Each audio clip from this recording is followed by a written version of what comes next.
ಅರಿವು ಶಿಕ್ಷಣ ಕೇಂದ್ರದಲ್ಲಿ ರಮಾಬಾಯಿ ಅಂಬೇಡ್ಕರ್ ಅವರ ಜಯಂತಿ ಆಚರಣೆ ದಿನಾಂಕ 7/2/2026ರಂದು ಆಳಂದ್ ತಾಲೂಕಿನ ಕಿಣ್ಣಿ ಸುಲ್ತಾನ್ ಗ್ರಾಮದ ಅರಿವು ಶಿಕ್ಷಣ ಕೇಂದ್ರದಲ್ಲಿ ತ್ಯಾಗಮಯಿ ಮಾತೆ ರಮಾಬಾಯಿರವರ 128ನೇ ಜಯಂತಿ ಆಚರಣೆ ಮಾಡಲಾಯಿತು. ಮುಖ್ಯ ಅತಿಥಿಗಳಾಗಿ ರಮೇಶ್ ಮಾಡಾಳ್ಕರ್ ಉಪನ್ಯಾಸಕರು, ಪದವಿ ಪೂರ್ವ ಕಾಲೇಜು ಜಿಲ್ನಾಬಾದ್ ಕಲಬುರ್ಗಿ ಸಿದ್ಧಾರ್ಥ್ ಅತಿಥಿ ಉಪನ್ಯಾಸಕರು, ಸರ್ಕಾರಿ ಆದರ್ಶ ವಿದ್ಯಾಲಯ ಆಳಂದ್ ಮಲ್ಲಿಕಾರ್ಜುನ್ ದಿಡ್ಡಿಮನಿ ಅರಿವು ಶಿಕ್ಷಣ ಕೇಂದ್ರದ ಸಹ ಶಿಕ್ಷಕಿ ಪ್ರಿಯಾ ಜ್ಯೋತಿ ಅಮಿತ್ ಶೃಂಗೇರಿ, ವಿಕಾಸ್ ಚುಂಚೊಳ್ಳಿ, ಶಿವರಾಜ್ ಹಿರಿನಾಯಕ, ವಿನುತ್ ನಿಶಾಲ್ ವಿಜಯಲಕ್ಷ್ಮಿ, ಗ್ರಾಮದ ಹಿರಿಯರಾದ ಲತಿಕಾಬಾಯಿ ಪಾರ್ವತಿ ಲಕ್ಷ್ಮಿ, ಉಮಾಶ್ರೀ ಜ್ಯೋತಿ ಮತ್ತು ಅರಿವು ಶಿಕ್ಷಣ ಕೇಂದ್ರದ ಸಂಸ್ಥಾಪಕರು ಮಲ್ಲಿಕಾರ್ಜುನ್ ಶೃಂಗೇರಿ ಉಪಸ್ಥಿತಿ ಇದ್ದರು. ಕಾರ್ಯಕ್ರಮದ ಕುರಿತು ಮಾತನಾಡಿದ ರಮೇಶ್ ಮಾಡಾಳ್ಕರ್ ಅವರು ತ್ಯಾಗಮಯಿ ಮಾತೆ ರಮಾಬಾಯಿರವರ ಜೀವನ ಚರಿತ್ರೆ, ಅವರ ತ್ಯಾಗ ಬಗ್ಗೆ ಮನಮುಟ್ಟುವಂತೆ ಹೇಳಿದರು ಮತ್ತು ಅರಿವು ಶಿಕ್ಷಣದ ಮಕ್ಕಳು ರಮಾಬಾಯಿಯವರ ಜೀವನ ಚರಿತ್ರೆ ಕುರಿತು ಭಾಷಣ ಮಾಡಿದರು.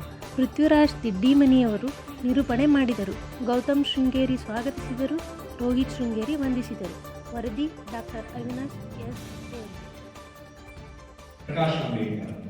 ಹೀಗೆ ಆ ಯಶವಂತರಾವ್ ಒಬ್ಬರು ಉಳಿತಾರೆ, ಉಳಿದೆಲ್ಲ ಮಕ್ಕಳು ತೀರ್ಕೊಳ್ತಾರೆ. ಒಂದು ಸಂದರ್ಭ ಏನಾಗಿತ್ತು ಅಂತಂದ್ರೆ, ಆ ರಮಾತಾಯಿಯವರು ಮಗು ತೀರ್ಕೊಂಡಾಗ ಆ ಸುದ್ದಿಯನ್ನ, ಮಗು ತೀರ್ಕೊಂಡ ಸುದ್ದಿ ಬಾಬಾ ಸಾಹೇಬರಿಗೆ ತಿಳಿಸೋದಿಲ್ಲ. ಯಾಕೆ ತಿಳಿಸೋದಿಲ್ಲ ಅಂತಂದ್ರೆ, ನಾನೇನಾದ್ರೂ ಈ ನೋವಿನ ಸಂಗತಿಯನ್ನ ಬಾಬಾ ಸಾಹೇಬರಿಗೆ ತಿಳಿಸಿದ್ದೆ ಆದ್ರೆ ಅವರ ಅಧ್ಯಯನ ನಿಲ್ತದೆ, ಹಾಗಾಗಿ ಅದು ತಿಳಿಸ್ತಾನೆ, ಹಾಗೆ ಹೇಳ್ತಾರೆ. ಅವರ ಅತ್ಯಂತ ಪ್ರೀತಿಯ ಮಗ ಯಾರಂತಂದ್ರೆ ರಾಜರತ್ನ, ಆ ಸುದ್ದಿಯೂ ಕೂಡ ತಿಳಿಸದೇ ಇರ್ತಾರೆ.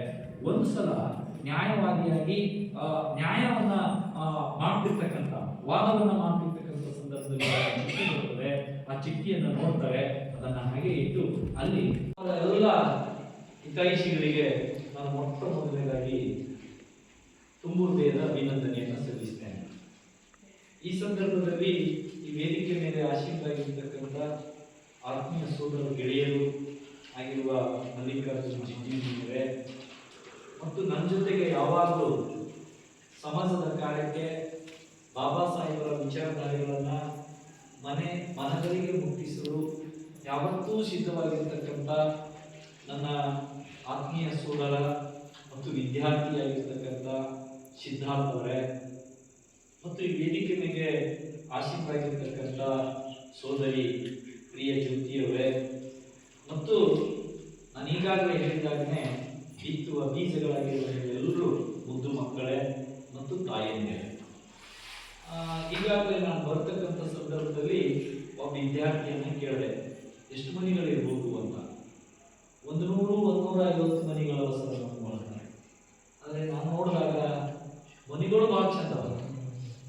ನಮ್ಮೂರ ಕೂಡ ಇಲ್ಲ, ನಮ್ಮೂರು ಮಾಡ್ಯಾರ. ನಾನು ಒಂದು 7 ಪತ್ರ ಇರ್ತಕ್ಕಂಥ ಸುತ್ತಲೂ ತೊಗರಿ ಕಟ್ಟಿಗೆಯಿಂದ ಕಟ್ಟಿದಂಥ ಮನೆಯಲ್ಲೇ ಬೆಳೆದವನು. ಆದರೆ ಇವತ್ತು 2 ಅಂತಸ್ತಿನ ಮನೆ ಕಟ್ಕೊಂಡಿದ್ದೀನಿ ಮತ್ತು ಅತ್ಯಂತ ಬಹಳ ಉತ್ತಮವಾದಂಥ ಪೇಮೆಂಟ್ ಕೊಡ್ತಾ ಇದ್ದೀನಿ, ಸಂಬಳ ಕೊಡ್ತೀನಿ. ತಿಂಗಳ 5 ಅಂತಂದ್ರೆ 1 ಲಕ್ಷದ ಮೇಲೇನೆ ನನಗೆ ಪೇಮೆಂಟ್ ಇದೆ ಮತ್ತು ಬಹಳ ನೆಮ್ಮದಿಯ ಬದುಕನ್ನ ನಾನು ಕಟ್ಕೊಂಡಿದ್ದೀನಿ ಅಂತ. ಮತ್ತು ಪ್ರಣತಿ ಹೇಳಿದ ಹಾಗೆ ರಮಾತಾಯಿಯವರು ಏನಪ್ಪಾ ಅಂತಂದ್ರೆ 1898 ಇದೇ ದಿನ ಅಂದ್ರೆ ಫೆಬ್ರವರಿ 7ರಂದು ಅವರು ಏನಪ್ಪಾ ಅಂತಂದ್ರೆ ಮಹಾರಾಷ್ಟ್ರದಲ್ಲಿ ಜನ್ಮ ತಾಳ್ತಾರೆ ಅಂತ. ಅತ್ಯಂತ ಆಗಿನ ಒಂದು ಪದ್ಧತಿ ಪ್ರಕಾರ ಏನಿತ್ತು ಅಂತಂದ್ರೆ ಬಾಲ್ಯ ವಿವಾಹವೇ ಇತ್ತು ಅಂತ. ಈಗ ಆ 9 ವರ್ಷ ಆಗಿರ್ತಕ್ಕಂಥ ರಮಾತಾಯಿಯವರಿಗೆ 15 ವರ್ಷ ಆಗಿರ್ತಕ್ಕಂಥ ಬಾಬಾ ಸಾಹೇಬರ ಜೊತೆಗೆ ಮದುವೆ ಆಗ್ತದೆ. ರಮಾತಾಯಿ ಓದು ಬರಹ ಬರಲಿಲ್ಲ. ಅವರು ಚಿಕ್ಕವರಿರುವಾಗಲೇ ಅವರ ತಾಯಿ ತೀರ್ಕೊಂಡಿರ್ತಾರೆ, ತಂದೆ ಕೂಡ ತೀರ್ಕೊಂಡು.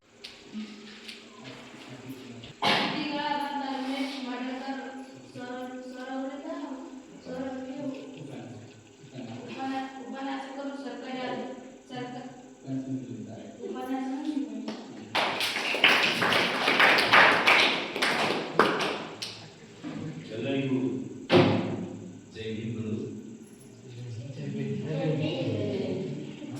ನನಗೆ ಇವತ್ತು ಬಹಳ ಖುಷಿ ಅನಿಸ್ತಾ ಇದೆ.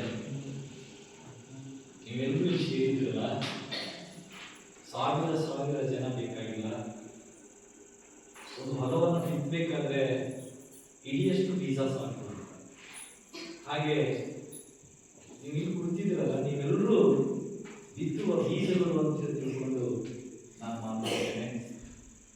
ಇವತ್ತು ಅರಿವು ಶಿಕ್ಷಣ ಸಂಸ್ಥೆಯ ಕಟ್ಟುವುದರ ಮುಖಾಂತರ ಈ ಓಣಿಯಲ್ಲಿ ಅರಿವನ್ನು ಬಿತ್ತುವ ಕೆಲಸ ಕೈಗೊಂಡಿರ್ತಕ್ಕಂಥ ಮಲ್ಲಿಕಾರ್ಜುನ ಅವರಿಗೆ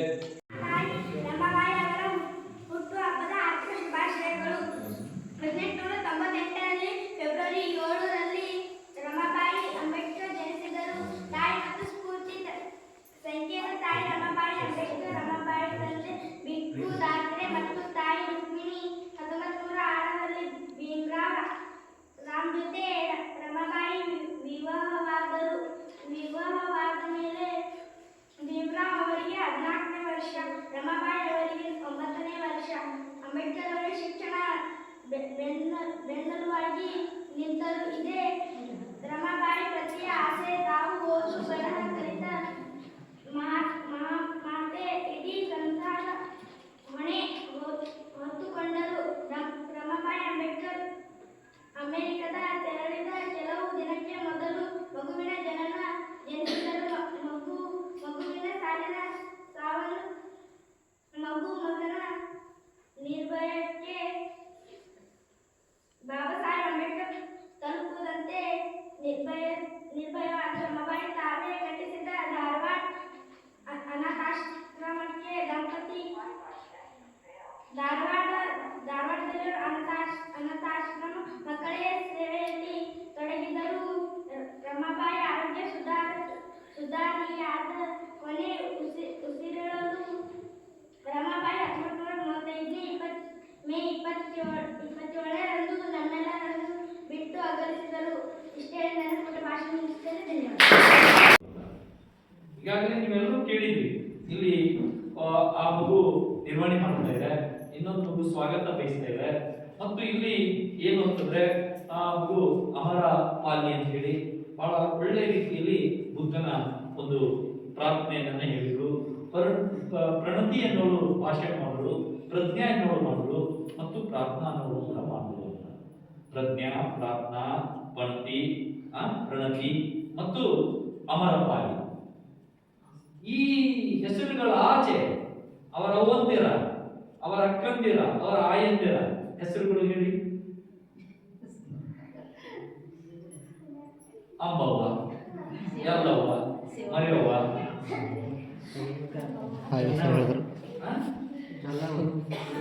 ಲಕ್ಕವ್ವ. ಆದ್ರೆ ಇವತ್ತು ಅವರ ಮೊಮ್ಮಕ್ಕಳ ಹೆಸರು ಎಷ್ಟು ಅರ್ಥಪೂರ್ಣವಾಗಿವೆ, ಪ್ರಜ್ಞಾವಂತಿಕೆಯಿಂದ ಕೂಡಿವೆ. ಮತ್ತು ಅವರು ಇವತ್ತು ಪಟಪಟನೆ ಏನು ಅಂತಂದ್ರೆ ಬುದ್ಧನ ಮಂತ್ರಗಳನ್ನ ಹೇಳ್ತಾ ಇದ್ದಾರೆ, ಬಾಬಾ ಸಾಹೇಬರ ಬದುಕನ್ನ ಹೇಳ್ತಾ ಇದ್ದಾರೆ, ಜೈ ಭೀಮ್ ಅಂತೇಳಿ ಎದೆಗಾರಿಕೆಯಿಂದ ಹೇಳ್ತಾ ಇದ್ದಾರೆ. ಈ ಶಕ್ತಿ, ಈ ತಾಕತ್ತು ಎಲ್ಲಿಂದ ಬಂತು? ನಾವೇನ್ ನಂಬ್ಕೊಂಡು ಬಂದಿದ್ದೀವಲ್ಲ, ನಾವೇನ್ ತಲೆತಲಾಂತರದಿಂದ ತಲೆ ಮೇಲೆ ಹೊತ್ಕೊಂಡು ಬಂದಿದ್ದೀವಲ್ಲ, ಅದೇ ಅಲ್ಲಮ್ಮ, ಅದೇ ಲಕ್ಕಮ್ಮ, ಅದೇ ಬರಗಮ್ಮ, ಅದೇ ಅಂಬವ್ವ. ಯಾವುದು ತುಳಜಾಪುರ